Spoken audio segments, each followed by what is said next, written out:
We're going to get started with that big news out of the Middle East. NBC News has learned the White House has discussed the possibility of negotiating a deal directly with Hamas to release the Americans still being held hostage in Gaza. This comes after a weekend Israeli military raid rescued 4 hostages from the Gaza Strip, bringing them home to tearful reunions. But according to health officials in Hamas-run Gaza, the rescues came at the expense of nearly 300 Palestinians who were killed in the raid.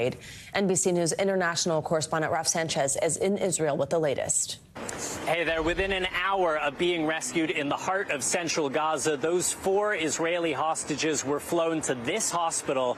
2 of them still here being treated. Doctors say they are in generally good condition after 8 months of Hamas captivity and the chaos of that daytime raid.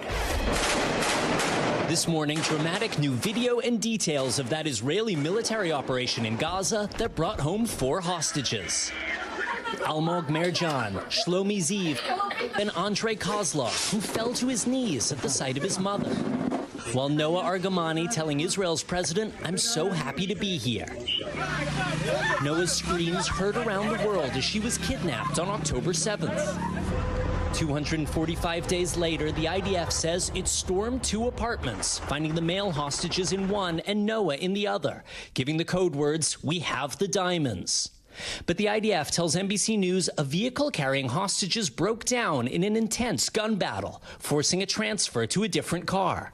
Noah loaded onto a helicopter, taking off from northern Gaza and landing into the arms of her father, Yaakov. We first met Yaakov on October 8th, just 24 hours after his only child was kidnapped.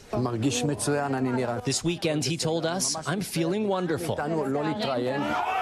But in Gaza, the health ministry says around 270 people were killed in the Israeli raid, including more than 60 children. Nora Abu Hamis lost both her young sons, her husband in critical condition. "Our whole family is destroyed," she says. Israel says Hamas deliberately holds hostages in crowded civilian areas.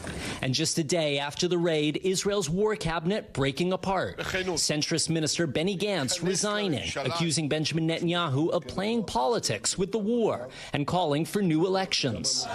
And while there was celebration in Tel Aviv over the rescue this weekend, 120 hostages, including 8 Americans, are still in Gaza. And this morning, news of a possible U.S. plan without Israel to release them.